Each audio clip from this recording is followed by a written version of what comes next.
mengenai uh, materinya seperti apa, judulnya, temanya. Oke, langsung saja kita mulai ya. Tadi teh judulnya apa? Generasi hebat yang meneladani akhlak Rasulullah. Alhamdulillahirrahmanirrahim. Bismillahirrahmanirrahim. Rabbi shrah li sadri wa yassir li amri wahlul 'uqdatam min lisani yafqahu qawli. Wallazi arsala rasulahu bil huda wa dinil haq yuzhirahu 'ala dini kulli wa kafa billahi syahida. Asyhadu an la ilaha illallah wahdahu la syarikalah wa asyhadu anna Muhammadan abduhu wa rasuluh. Amma ba'd. Sebelumnya aku mau ngucapin dulu makasih buat teman-teman dari Hima Esa Ikip Siliwangi yang telah menyelenggarakan kajian rutin mingguan ini, karena alhamdulillah dengan terselenggaranya kajian rutin ini ya minimal mah seminggu sekali teh adalah gitu ya, dalam seminggu teh kita menyirami rohani kita menutrisi hati kita dengan kalau kemarin-kemarin mah kajian-kajian mengenai ilmu sapina ya, dari Kang Hanan, dari Teh Dahira, dari Teh Novi, dan juga dari Teh Widya ya. Alhamdulillah, ini untuk teman-teman yang fans-fansnya Kang Hanan, mohon maaf nih, hari ini eh, apa hari ini kalau misalkan kecewa karena tidak bertemu Kang Hanan ya, digantikan dulu oleh saya hari ini. Semoga tidak mengurangi niat kita untuk bersilaturahim serta mencari ilmu Allah ya. Amin ya rabbal alamin. Nah, judulnya atau temanya mengenai generasi hebat yang meneladani Rasulullah. Nah, bertepatan ya, kemarin tuh tanggal 12 Rabiul Awal merupakan eh, tanggal apa coba? Biasanya kalau 12 Rabiul Awal.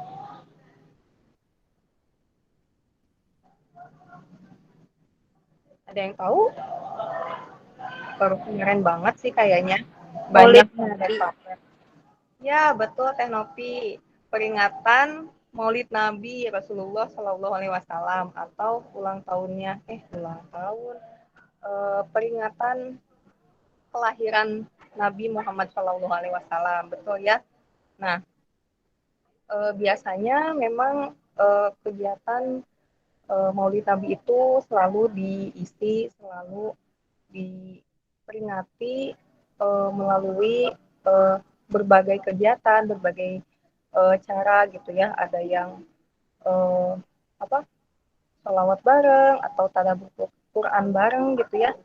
Nah, lebih dari itu, esensi terpenting dari semangat atau spirit Maulid Nabi sendiri adalah semangat untuk mencontoh pribadi Rasulullah itu. Maka dari itu, pada kesempatan hari ini, insya Allah ya, kita akan berdiskusi, bertukar ilmu dengan teman-teman semua mengenai bagaimana sih caranya ikhtiar kita menjadi generasi hebat yang dapat meneladani Rasulullah. Gitu. Uh, Boleh di next slide teh.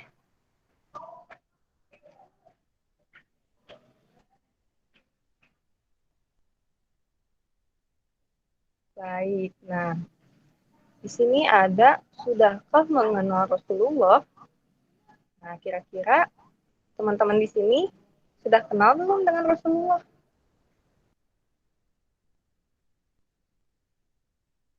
Siapa kira-kira Rasulullah?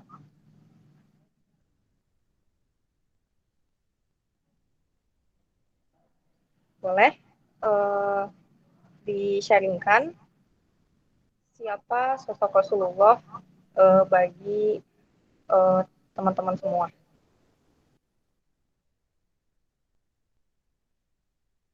Ada yang mau share?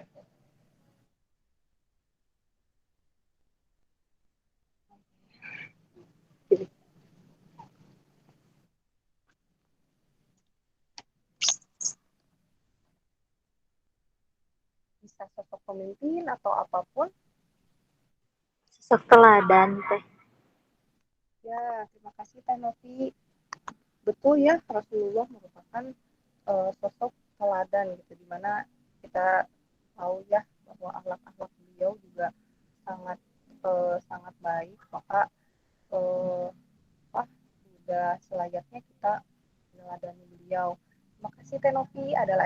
mau sharing siapa sih sebenarnya Rasulullah itu?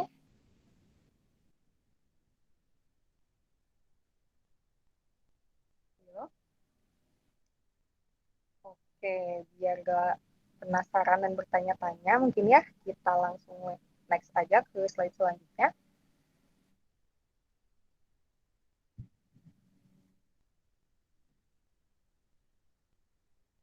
Di slide selanjutnya, boleh kita move.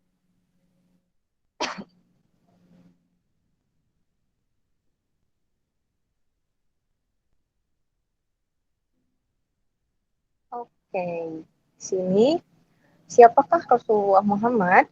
Nah, poin pertama yaitu Rasulullah Muhammad merupakan putra dari Abdullah bin Abdul Muthalib dan Siti Aminah binti Wahab. Mungkin teman-teman di sini juga pastinya sudah tahu bagaimana silsilah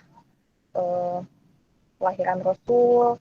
Kalau diceritakan mah sering dinyanyikan mungkin ya sama anak-anak yang pengajian apa mengenai tahun kelahiran Rasul, silsilah keluarga Rasul gitu kan. Nah, beliau lahir dari Abdullah bin Abdul Muthalib dan Siti Aminah binti Wahab. Nah, di sini uh, track recordnya Rasulullah juga pada usia 12 tahun beliau sudah berniaga, teman-teman. Nah, usia 12 tahun. Kalau dulu mungkin kita usia 12 tahun lagi ngapain ya? Di ngadulang layangan merenya cing sumput merenya 12 tahun mah sempean kayaknya ya. Nah, ternyata Rasulullah mah pada usia 12 tahun itu sudah diajak berniaga oleh pamannya. Lalu juga pengalaman apa ya? Pengalaman tumbuh kembang Rasulullah selanjutnya juga usia 15 tahun sudah ikut bergabung dalam peperangan dalam perang Fajar ya. Jadi sebelum Rasulullah diutus menjadi Rasul ada perang antar suku di Mekah dan Rasulullah itu berperan sebagai orang yang apa ya mengumpulkan panah untuk diarahkan ke lawan atau ke musuh kayak gitu. Jadi udah ikut berperang ternyata ya dalam perang usia 15 tahun, Masya Allah sekali ya. Lalu pengalaman selanjutnya Rasulullah juga merupakan pemuda yang dikenal dengan pengembala kambing ya. Kita juga sering dengar kisahnya dan Masya Allah gitu ya. Rasulullah itu sangat sederhana dan juga gak gengsian gitu ya. Mengembala kambing yang penting ya eh, pekerjaannya halal dan memang diupah kalau tidak salah eh, dengan beberapa dinar gitu upah bayar pengembala kambing itu. Namun di usia muda beliau sudah berpikir bagaimana caranya untuk menjadi pemuda yang mandiri gitu. Kalau ini mah dalam segi finansial ya, insya Allah sekali. Dan barulah pada usia 40 tahun Rasulullah menerima risalah dari Allah untuk dijadikan uh, apa ya rahmatan lil rahmatan lil alamin untuk membawa risalah dan ayat-ayat Allah diemban untuk disampaikan kepada umat atau manusia di seluruh dunia ya. Bahkan Islam sekarang bisa sampai kepada kita gitu. Berkat memang eh, satu pemuda yang memang dari sebelum diutus juga memiliki karakter yang luar biasa ya teman-teman, Masya Allah. Oke, jadi sekarang udah mengenal ya siapa sih Rasulullah itu dan bagaimana pengalaman-pengalaman beliau semasa muda ya, Masya Allah sekali itu. Sebelum jadi Rasulullah saja sudah dapat dijadikan teladan gitu ya. Baik, kita langsung next slide aja.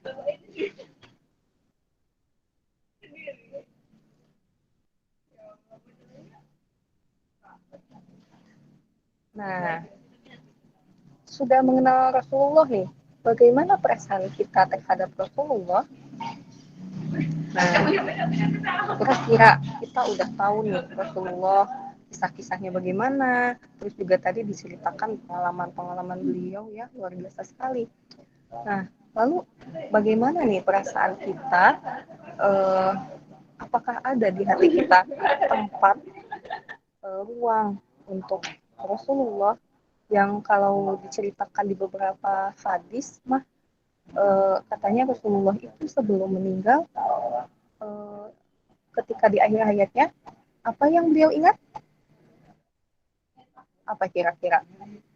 Rasulullah ketika eh, mau dicabut nyawanya siapa? Siapa orang yang Rasulullah ingat dan orang yang Rasulullah sebut-sebut? Umatnya.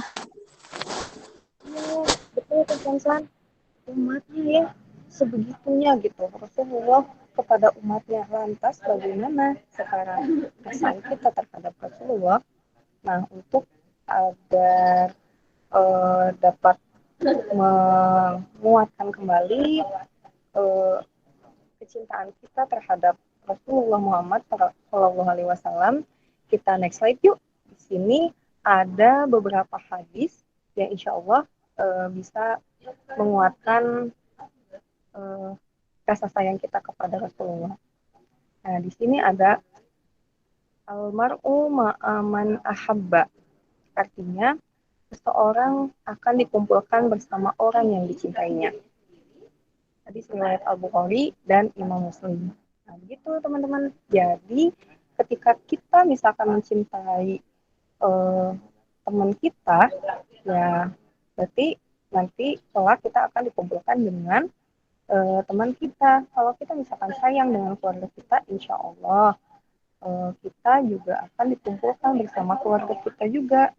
Nah, tapi apabila kita rasa cinta kita, rasa sayang kita, kita limpahkan, kita curahkan kepada Rasulullah Muhammad Shallallahu Alaihi Wasallam, kita limpahkan hati kita seluruhnya untuk Rasul, maka tentulah siapa yang akan berkumpul bersama kita nanti di surga? Rasulullah ya tentunya, Masya Allah sekali gitu. Maka, nah ini menjadi suatu fondasi atau suatu modal ya untuk kita gitu tuh. Oh berarti kata Rasul tuh seseorang akan dikumpulkan dengan orang yang dicintainya. Uh, Kalau memang uh, kita bercita-cita untuk berkumpul dengan Rasulullah di akhirat kelak, maka ya tumbuhkanlah rasa cinta kita kepada Rasulullah Shallallahu Alaihi Wasallam. Next slide itu dia. Nah, ada satu lagi teman-teman yang lumayan ini sangat menghujam sekali. Nah, dan barang siapa yang menghidupkan sunnahku, maka ia telah mencintaiku. Dan barang siapa yang telah mencintaiku, maka aku bersamanya di surga. Amin ya robbal alamin. Siapa sih yang nanti pada hari kiamat gak mau dinaungi sama Rasulullah, dipanggil sama Rasulullah? Ya umatku, ya, di apa ya? Di apa ya bahasa Indonesianya? Dihayu-hayulah gitu, dibukayan ke Rasulullah teh.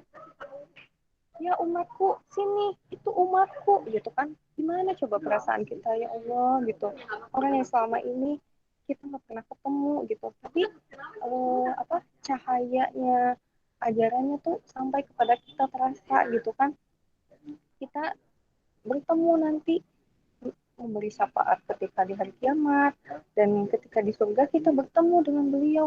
Insya Allah ya siapa sih yang nggak mau gitu ya. Nah, maka di sini katanya barang siapa menghidupkan sunnahku, berarti memang kita harus beruswah atau bertadimah meneladani ya, meneladani Rasulullah dan menjalankan apa yang Rasulullah sunahkan. Nah, itu merupakan kata Rasulullah, dia katanya telah mencintaiku. Artinya orang tersebut telah berjalan ke arah Rasul. Maksudnya atas cintanya terhadap Rasulullah, ekspresi dari rasa cintanya itu ya apa meneladani sunnah-sunnah yang Rasulullah lakukan. Setelah itu imbalannya apa setelah mencintai Rasul? Maka akan bersamanya di surga. Amin ya rabbal alamin. Kita teh kalau misalkan nih ya, kita tuh banyak dosa, terus teh tapi kita teh sayang banget, cinta banget gitu ya sama Rasulullah teh. Mana sama Rasulullah teh nanti teh dicari gitu ya. Mana umatku teh yang suka sholawatan sama aku tiap hari? Mana umat aku yang ketika masa mudanya tuh mengikuti sunnah-sunnahku gitu? Mana ya? Dicariin ya. Kita sama Allah teh dimohonkan agar dikumpulkan di surganya. Masya Allah sekali ya teman-teman. Makanya ya semoga berkumpulnya kita di sini dan orang-orang yang hari ini hadir di kajian YR ini merupakan orang-orang yang mencintai Allah dan Rasulullah-nya dengan segenap hati gitu ya, dengan sepenuh hati. Insya Allah ya, kita berusaha, kita berikhtiar bersama-sama. Oke, next slide. Baik teh sebentar.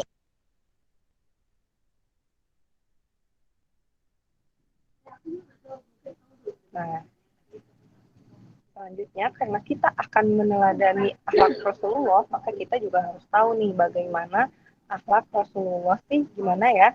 Oke, kita langsung next slide aja.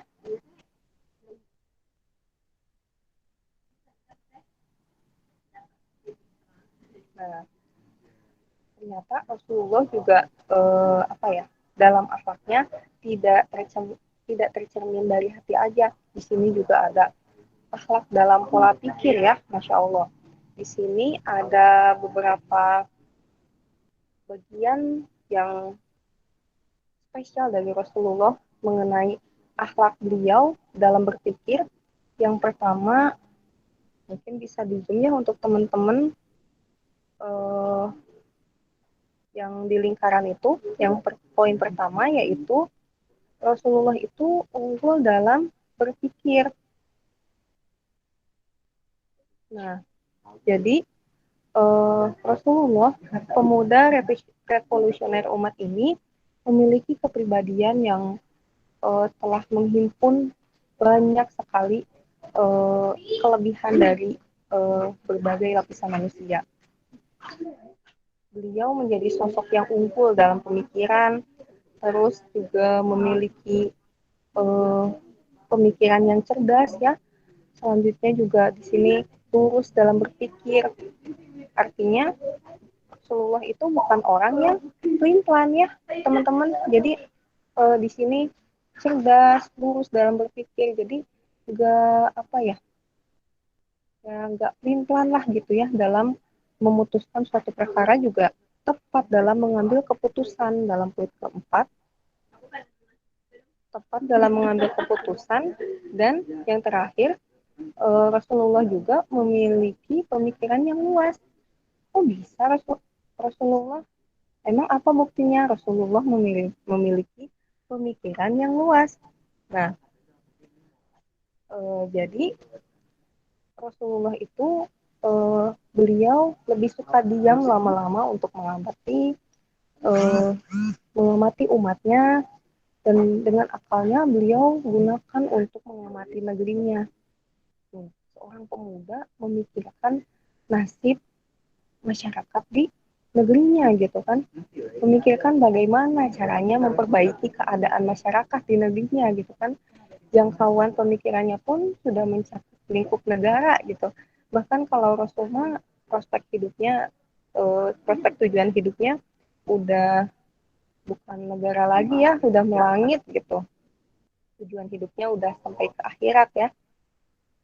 Maka karena Islam juga sampai kepada kita gitu kan, dengan segala pengorbanan yang telah dikeluarkan oleh Rasul, maka ruang tindak dan geraknya pun sudah dapat dipastikan ya teman-teman, udah bukan lagi tentang bagaimana ya caranya biar jadi orang yang sukses, atau bukan lagi soal bagaimana ya memiliki paras yang menarik, atau menjadi juara kelas gitu misalnya, kadang kan kita masih berpikirnya, aduh ujian apa ya besok gitu kan, aduh kemana Leo gitu kan tugas. Memang itu juga hal-hal yang sangat penting ya dan harus terselesaikan oleh kita gitu.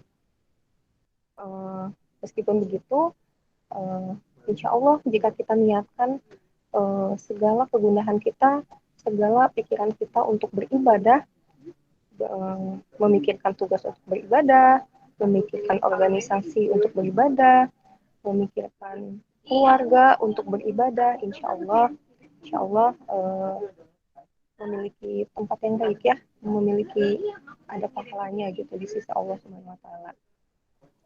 Gitu. Oke, berarti udah akhlak dalam pola pikir. Sekarang kita ke slide selanjutnya.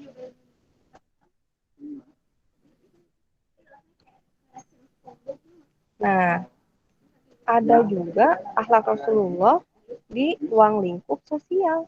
Nah, dalam bersosialisasi dengan masyarakat, akhlak Rasulullah juga kita sudah nggak asing ya sama cerita-cerita atau kisah-kisah yang diceritakan gitu tentang Rasulullah gitu. Pasti ya semua orang kalau misalkan nyeritain tentang bagaimana sih Rasulullah dengan orang Quraisy, dengan orang kafir Quraisy, atau dengan para sahabat, itu pasti banget nih poin-poin ramah tuh mudah senyum ya, murah senyum beliau tuh Masya Allah, di hadapan musuh atau di hadapan siapapun pasti tersenyum ya, dermawan, suka menolong gitu.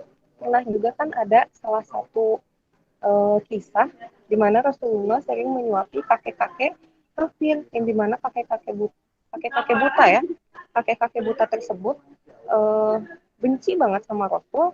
Dan tapi Rasul tuh apa coba yang Rasul lakukan?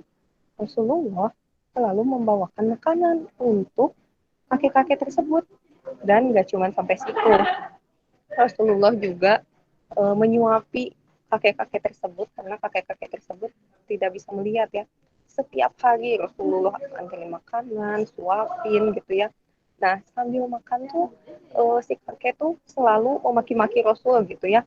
Tapi Rasul apa yang dia lakukan? Rasulullah datang lagi dan mendengarkan apa yang kakek-kakek itu eh, apa ya ceritakan gitu tentang jeleknya pandangan dia terhadap Rasulullah gitu ya, terus aja. Tapi Rasulullah sabar gitu, mendengarkan, senyum-senyum aja gitu. Rasulullah mah nggak gimana-gimana gitu kan. Coba kalau kita kan di posisi kayak gitu, wah Masya Allah gitu ya, lumayan gitu. Terus apa yang terjadi selanjutnya? Pada saat Rasulullah meninggal, kakek-kakek itu nyariin Rasulullah, nyariin orang yang biasa ngasih makan beliau gitu. Ternyata uh, ada yang ngasih tahu orang yang suka nyuapin kakek-kakek itu adalah Rasulullah, sehingga kakek-kakek tersebut masuk Islam deh. Masya Allah ya, dari kedermawanannya, dari kesabarannya, lalu juga dari kasih sayangnya, akhirnya bisa mampu melunakkan hati seorang kakek yang sangat benci banget gitu ya ke beliau gitu. Nah, selain itu juga Rasulullah bahkan di kalangan orang-orang kafir Quraisy ya, yang orang-orang kafir Quraisy kita tahu lah ya, sangat menentang Islam, sangat menentang ajaran Rasulullah gitu kan. Tapi di kalangan orang-orang kafir Quraisy, Rasulullah itu digelari gelar Al-Amin. Artinya jujur, dapat dipercaya gitu. Jadi Masya Allah banget gitu. Orang yang gak percaya sama Islam, gak percaya sama Rasulullah aja uh, menggelari Rasulullah dengan titel atau dengan gelar Al-Amin, orang yang dapat dipercaya perkataannya gitu. Lantas bagaimana bisa kita sebagai umatnya Rasulullah yang mengimani beliau, yang percaya dengan risalah dan ajaran sunnah-sunnahnya, tidak mau mencontoh atau tidak tertarik untuk meneladani akhlak-akhlak Rasulullah. Insya Allah ya, itu suatu tamparan juga ya bagi saya pribadi gitu ya, yang tentunya masih jauh sekali, masih gimana ya, masih tertatih-tatih ya untuk menjalankan akhlak-akhlak Rasul gitu kan dalam keseharian kita gitu. Tapi insya Allah kita harus berusaha, terus berusaha agar insya Allah kita sampai kepada ya minimal mah adalah setengah akhlak dari Rasulullah gitu, yang apa namplok gitu ke diri kita gitu, melekat di diri kita gitu. Memang butuh pembiasaannya. Oke, next slide.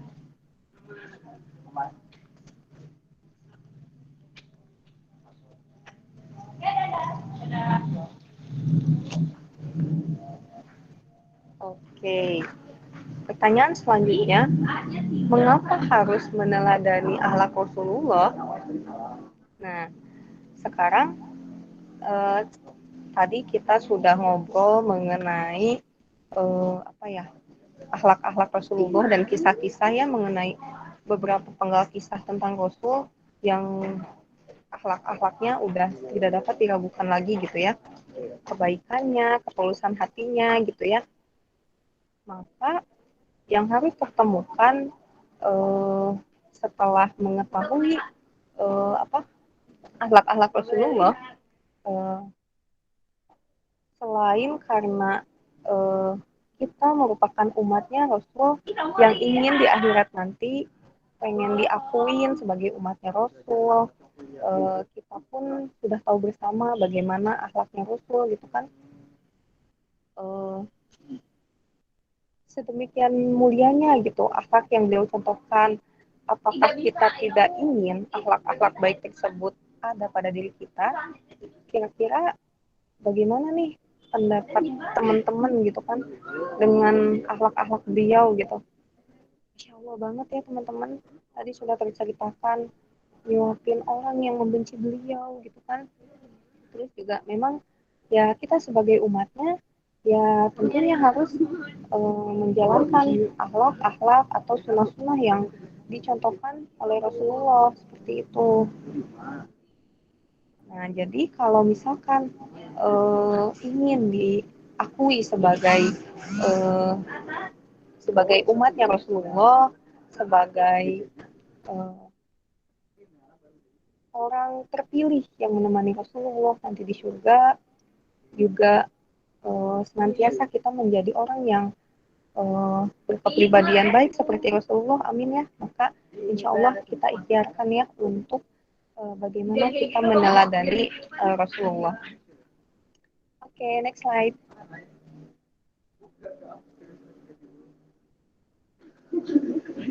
Nah, ini dia langkah untuk meneladani akhlak Rasulullah.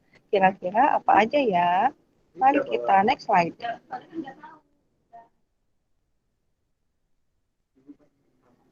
Oke, ternyata caranya adalah dengan mengenal jati diri. Nah, kira-kira nih teman-teman, ada yang mau sharing nggak?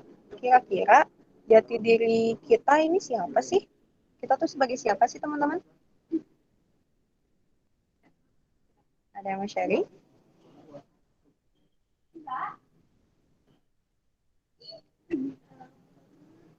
Jati diri kita. Siapa ya sebenarnya kita? Kenal nggak sih? Kayak kita kenal nih. Kita kenal sama si A, kita kenal sama si B. Tapi kita apakah kita mengenal diri kita sendiri? Atau jangan-jangan selama belasan tahun atau puluhan tahun kita hidup di dunia, kita nggak ngeh nih, kita tuh sebenarnya siapa sih? Gimana nih? Saya mau share? Iya, izin berpendapat teh. Ya, Teh Sansan? Perkenalkan, nama saya Sansan. Tadi kata teteh, pertanyaan teh, kita teh siapa gitu ya teh. Ya, betul. Jadi kalau menurut Sansan, kita tuh adalah manusia yang diciptakan oleh Allah dengan tujuan untuk beribadah kepadanya. Insya Allah. Jazakillah Teh Sansan. Ya betul ya, kita itu manusia ciptaan Allah. Maka jika kita ciptaan Allah, berarti siapa Tuhannya? Allah ya. Tuhannya Allah, berarti kalau ada Tuhannya berarti ada hambanya ya. Hambanya siapa? Ya sudah pasti, udah automatically ya, eh, makhluk yang diciptakannya. Dan ada yang menciptakan, ada yang diciptakan. Maka sejatinya kita adalah orang yang harus tunduk patuh terhadap eh, perintah Allah, atau yang sering kita sebut atau familiar dengan hamba Allah. Jadi teman-teman, kita tuh ternyata hamba Allah ya. Iya, jadi selama 20 tahun ini kita itu eh, hamba Allah. Nah, eh, baik disadari atau tidak, alhamdulillah mungkin ya kalau di kajian ini kita eh, baru mengenal atau eh, udah ada beberapa dari akang teteh yang sudah paham gitu jati dirinya, maka menyadari betul ya tugas, eh, fungsi dan peran dari diri kita gitu. Tugas kita betul ya, tugas kita itu untuk beribadah gitu. Dalam Al-Quran surat Az-Zariyat ayat 56, eh, yang artinya tidaklah aku ciptakan jin dan manusia untuk beribadah kepadaku, kepada Allah gitu. Jadi memang tugas kita di dunia ini, apapun semuanya itu, it, it's about it's all about ibadah. Jadi pokoknya semuanya udah deh, tujuannya tujuan hidupnya ya untuk beribadah kepada Allah gitu. Terus gimana dong teh kalau kalau tujuannya ibadah? Jadi aku cuma boleh sholat, puasa, baca Quran gitu doang. Gimana? Nah, ternyata segala aktivitas yang kita lakukan bisa kita jadikan ibadah ya teman-teman.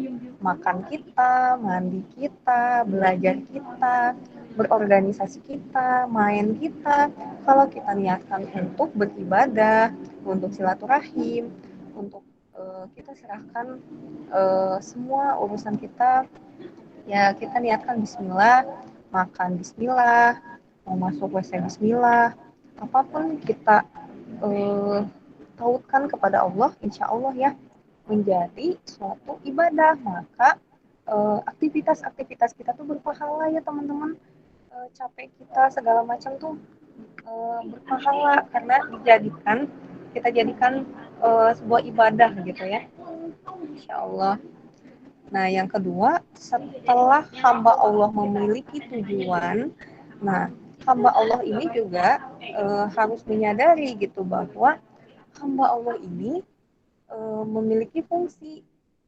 Kan segala sesuatu yang Allah ciptakan itu pasti memiliki fungsi gitu kan, sekalipun itu semut, sekalipun itu hewan-hewan melata gitu kan, bahkan udara yang kita sama sekali nggak bisa lihat, tapi kalau nggak ada udara, insya Allah ya kita udah dedai gitu ya.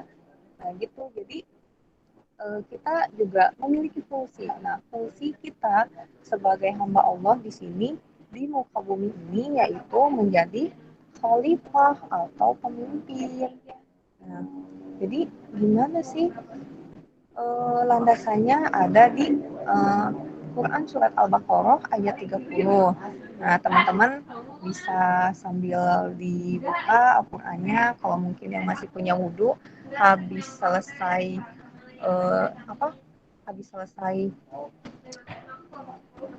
sholat asar, nah boleh sambil dibaca-baca Al-Qur'annya ya, teman-teman. Nah, jadi dalam Al-Baqarah ayat 30 itu katanya di sini, dan ingatlah ketika Tuhanmu berfirman kepada malaikat, aku hendak menjadikan khalifah di muka bumi. Mereka menjawab, apakah engkau hendak menjadikan orang yang merusak di muka bumi, menumpahkan darah di sana, sedangkan kami bertasbih memujimu, kata malaikat. kita mah beribadah kepadamu, bertasbih kepadamu gitu, dan menyucikan namamu. Lalu Allah berfirman, dia dia berfirman, sungguh aku mengetahui apa yang kamu tidak ketahui. Nah gitu, jadi di sini tuh ada kata khalifah atau pemimpin. Nah, aku hendak menjadikan khalifah, teman-teman. Jadi, ternyata Allah itu menciptakan manusia di muka bumi itu menjadi pemimpin. Pemimpin bagi makhluk-makhluk lain yang ada di muka bumi gitu ya. Kita diciptakan spesial oleh Allah gitu. Diberikan bentuk penciptaan yang lebih sempurna dibandingkan hewan, dibandingkan tumbuhan, dibandingkan makhluk Allah lainnya. Kita merupakan makhluk yang Allah berikan kesempurnaan gitu. Nah tentunya yang memiliki fungsi yaitu untuk memimpin, mungkin untuk implementasi dari keseharian kita, eh, apa ya setelah kita mengetahui tujuan hidup kita untuk beribadah, maka kita juga dapat memimpin. Artinya sadar bahwa kita tuh pemimpin untuk diri kita sendiri. Bagaimana kita memanage diri kita, memanage tugas-tugas kita gitu kan. Tadi mah memanage ibadah-ibadah kita gitu kan, biar gak keteteran, biar gak telat atau gimana gitu kan. Nah seperti itu, dan juga memimpin adik-adik, memimpin keluarga, memimpin teman-teman kita, tentunya memimpin kemana? Ke jalan Allah, teman-teman. Jadi setelah kita sadar bahwa fungsi kita diciptakan oleh Allah itu untuk menjadi pemimpin, nah maka harus tumbuhlah kesadaran dari kita gitu. Oh, aku tuh jadi pemimpin loh buat teman-teman aku gitu. Ngingetin sholat atau ngajakin temen ngaji tuh gak ini ya, gak harus kayak diajakin sama ukti-ukti misalkan, atau misalkan sama akang-akang yang ahli-ahli. Enggak ya, enggak gitu, karena kita sudah tahu posisi kita sebagai pemimpin, maka eh, ngajak sholat tepat waktu, atau ngingetin sholat, atau yang ibadah-ibadah yang lainnya itu menjadi fungsi kita ya di lingkungan kita, seperti itu. Nah terus poin terakhirnya yaitu peran ya teman-teman. Nah kita juga punya peran nih sebagai hamba Allah, hamba yang Allah ciptakan di muka bumi. Nah dalam Quran surat Al-Ahzab ayat 72, nah ternyata manusia itu di diberi peran untuk mengemban amanah gitu. Dalam Al-Quran surat Al-Ahzab itu diceritakan bahwa Allah menawarkan amanah ini kepada gunung, pada langit. Namun apa yang gunung katakan? Mereka enggan menerimanya. Tetapi maka Allah berikan amanah itu kepada manusia gitu kan. Dan sesungguhnya manusia itu merupakan orang-orang yang bodoh gitu kalau dalam bahasa Indonesianya gitu. Nah maka uh, amanah apa sih yang kita emban dalam dalam menempuh perjalanan hidup kita ini di muka bumi? Nah amanahnya yaitu berupa firman Allah atau Al-Quran gitu. Jadi setelah menyadari tujuan kita untuk beribadah, fungsi kita menjadi pemimpin, maka amanah yang kita emban dalam hidup ini, kita tidak boleh lupa adalah kita memiliki amanah berupa Al-Quran. Kalau amanah berarti harus disampaikan atau enggak?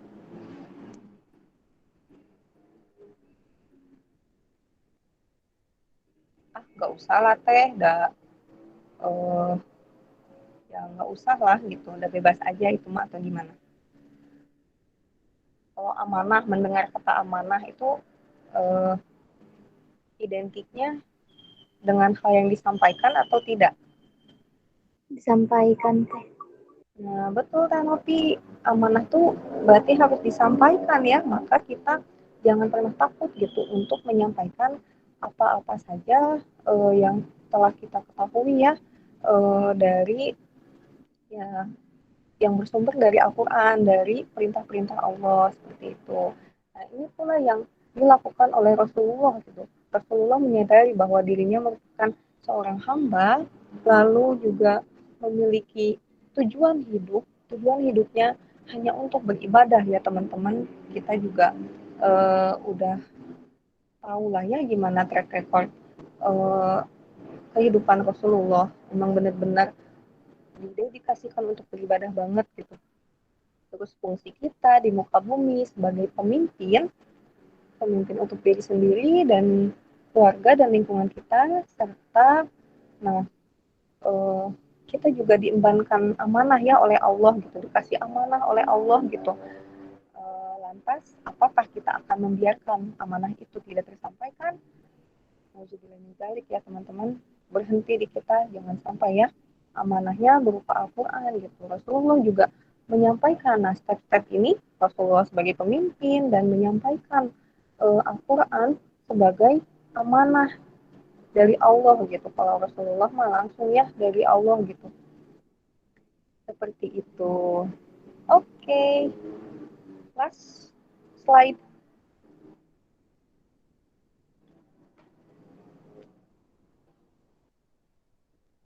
Nah, pada akhirnya sampai kapan nih tujuan, fungsi, dan peran manusia berlangsung sampai akhir hayat. Betul. Jadi eh, tugas kita untuk beribadah, mengemban amanah, itu semua dan menjadi pemimpin itu semua kita emban dan harus kita apa? Dan harus kita pikul, harus kita laksanakan, harus kita ikhtiarkan sampai akhir hayat teman-teman, karena ya kita tahu sendiri segala apa yang kita lakuin di dunia itu pasti akan dipertanggungjawabkan ya. Maka kalau kita melakukan banyak hal untuk beribadah, nah insya Allah gitu ya pertanggungjawabannya pun akan diringankan gitu. Tapi karena udzubillah apabila kita lebih banyak melakukan kemudorotan gitu dan tidak menjalankan tujuan, fungsi dan peran kita sebagai hamba Allah gitu ya. Gitu. Nauzubillah itu akan memberatkan hisab kita atau apa pertanggungjawaban kita nanti di hadapan Allah ya. Nauzubillah min zalik. Oke, next slide.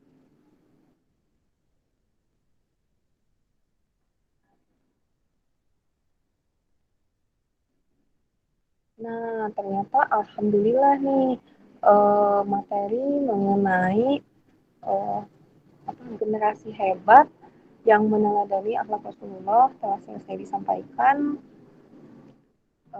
Selanjutnya, mongga mungkin Teh Dehira, mohon maaf nih kalau misalkan ada penyampaian yang terbata-bata atau kurang berkenan di hati teman-teman.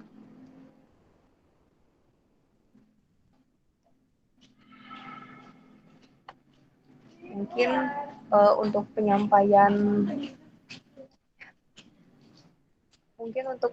penyampaian materi generasi hebat yang dari akhlak Rasulullah dicukupkan.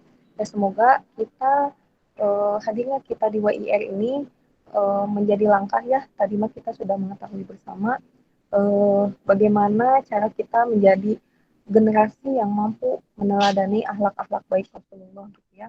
Semoga berkumpulnya kita di sini, pulangnya kita dari sini, keluarnya kita dari sini, ada hal yang bisa kita ambil, insya Allah, dan kita terapkan gitu ya, sedikit-sedikit dalam kehidupan kita sehari-hari, sehingga ya menjadi umat yang selamat gitu ya, selamat dan diselamatkan oleh Rasulullah, dicari oleh Rasulullah gitu ya. Ya mungkin segitu saja dari saya. Akhirul kalam, mohon maaf Apabila ada perkataan yang kurang berkenan, yang baik-baiknya itu dari Allah, kalau yang buruknya itu dari diri saya pribadi. Terima kasih atas perhatiannya teman-teman, terima kasih atas waktu yang telah diluangkan. Billahi taufiq wal hidayah. Wassalamualaikum warahmatullahi wabarakatuh. Waalaikumsalam warahmatullahi wabarakatuh. Alhamdulillah tadi ya teman-teman. Masya Allah sekali dari tadi Tesri udah menemani kita dalam nggak kerasa ya hampir 1 jam kita berbincang mendengarkan ilmu yang sangat bermanfaat dari Tesri ini. Nah teman-teman, karena tadi sesi materi sudah selesai, nah sekarang nih buat teman-teman yang mau bertanya boleh banget nih eh, ditunggu pertanyaan ya. Kalau misalkan yang sinyalnya jelek boleh lewat chat box. Kalau misalkan sinyalnya bagus, on cam plus unmute ya teman-teman. Oke teman-teman silahkan.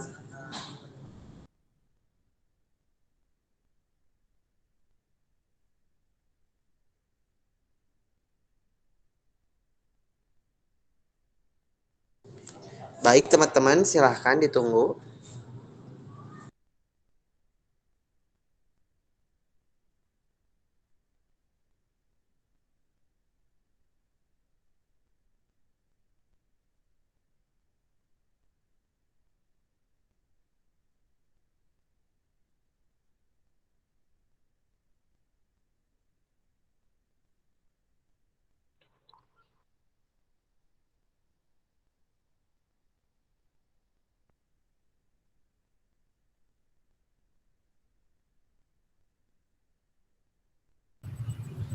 Oh mangga Terwi, tadi raise ya. Baik, sebelumnya terima kasih kepada moderator yang sudah mengizinkan untuk bertanya.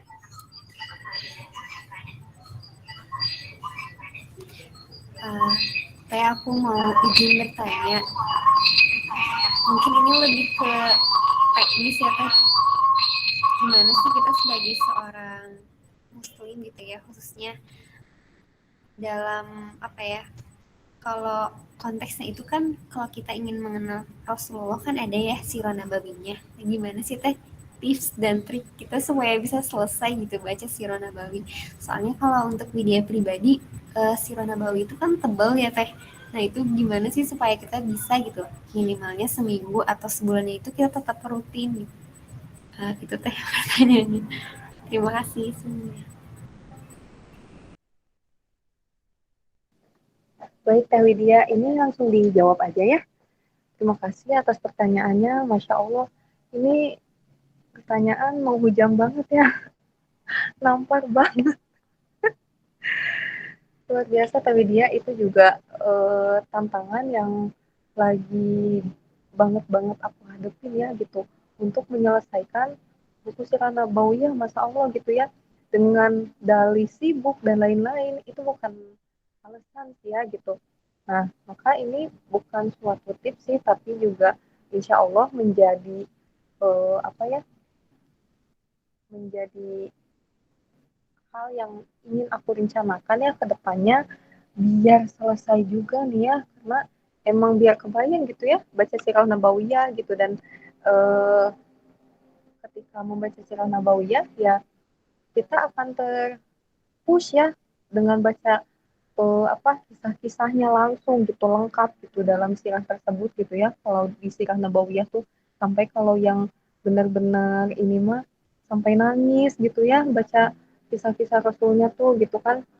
Tapi kenapa sih ya kita tuh susah banget gitu untuk uh, menumbuhkan minat baca kita gitu, apalagi untuk mengenal Rasulullah dalam sirahnya gitu ya. Coba aja kalau baca novel mah gitu kan banyak gitu kan penasarannya ya gitu. Sedangkan ini baca sirah gitu ya, artinya berarti keinginan dalam diri kita, hati kita memang sedang apa ya, terkontradiksi mungkin ya, sedang terkontaminasi sih kayaknya ya, hati aku teh selama ini gitu ya, sampai-sampai menunda-nunda gitu untuk membaca sirah nabawiyah gitu. Nah insya Allah yang ingin aku lakukan ke depannya, aku pengen jadi setiap malam aku mencatat hal-hal apa aja yang ingin aku lakukan besok. Misalkan besok tuh aku apa berangkat ke kampus, pokoknya aktivitas-aktivitas yang mau dilakuin besok, sama eh, aku mau nambah tulis eh, di to-do list aku bahwa besok aku harus baca Sirah Nabawiyah minimal dua lembar dulu aja ya. Itu juga mau merupakan effort yang luar biasa gitu ya untuk bisa ngebukanya aja gitu. Nah, jadi nanti malam kita tulis membaca Sirah Nabawiyah dalam runtutan kegiatan kita untuk besok gitu. Jadi nanti ada kan beberapa hal yang besok kita lakuin dan udah kita lakuin. Jadi kecek juga gitu. Oh ternyata hari besok tuh nih ya. Oh ternyata aku tuh hari ini belum baca Sirah Nabawiyah.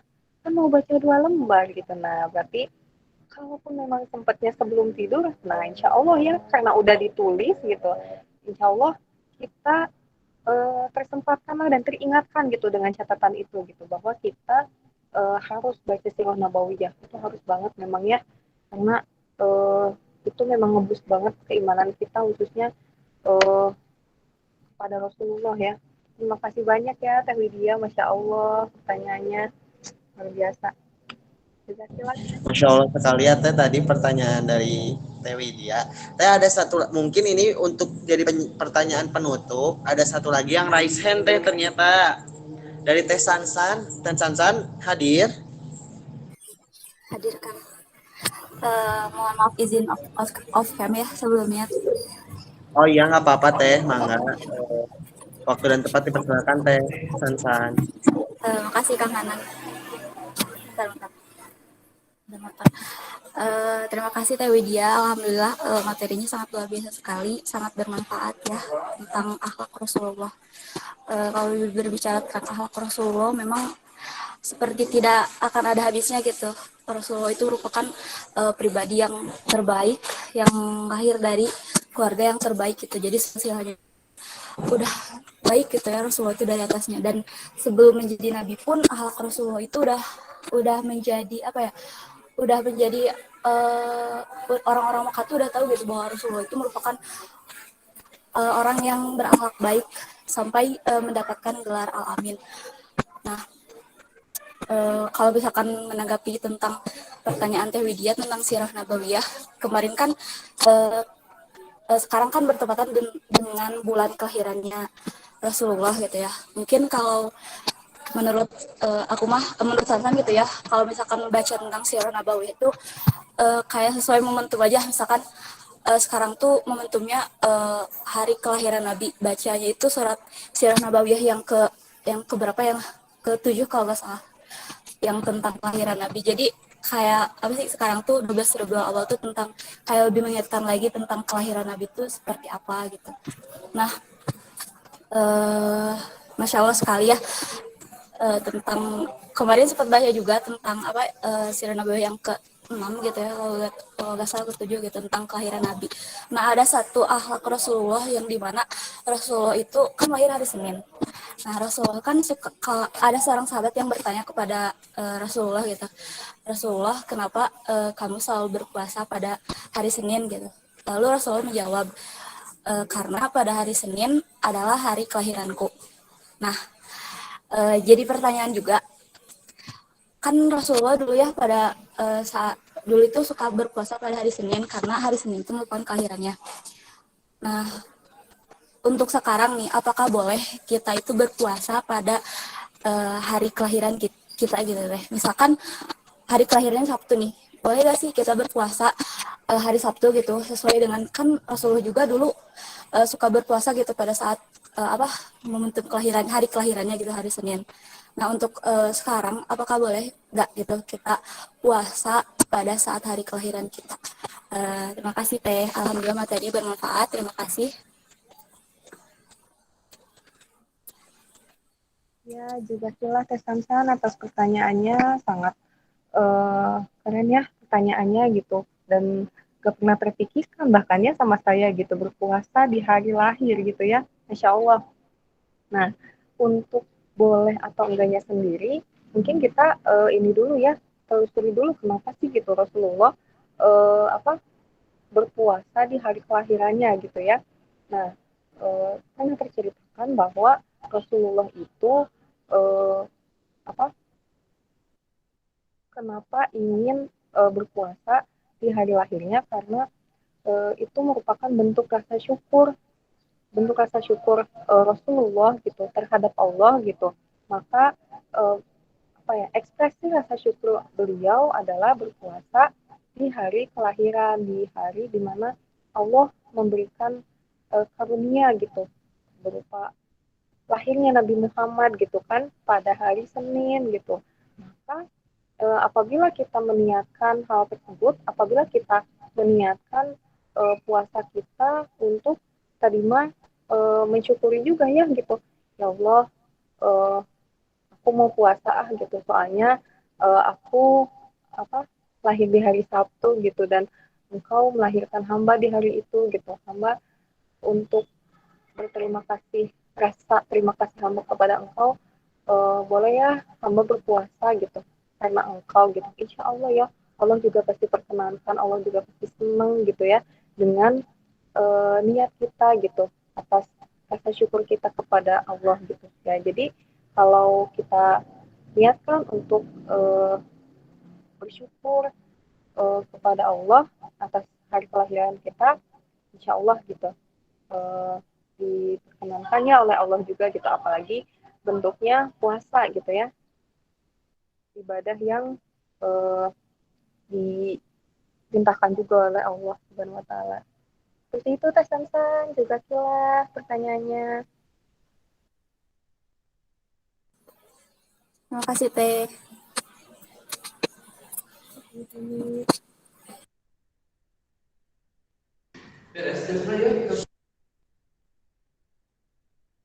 Baik, Masya Allah sekali ya Teh pertanyaannya begitu luar biasa. Eh, Mungkin udah tidak ada lagi pertanyaan ya karena tadi pertanyaan di Teh Sansan itu pertanyaan terakhir.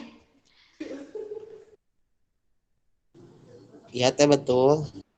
Ya, eh, Mangga Teh ada yang mau disampaikan terlebih dahulu sebelum ditutup? Teh Sri.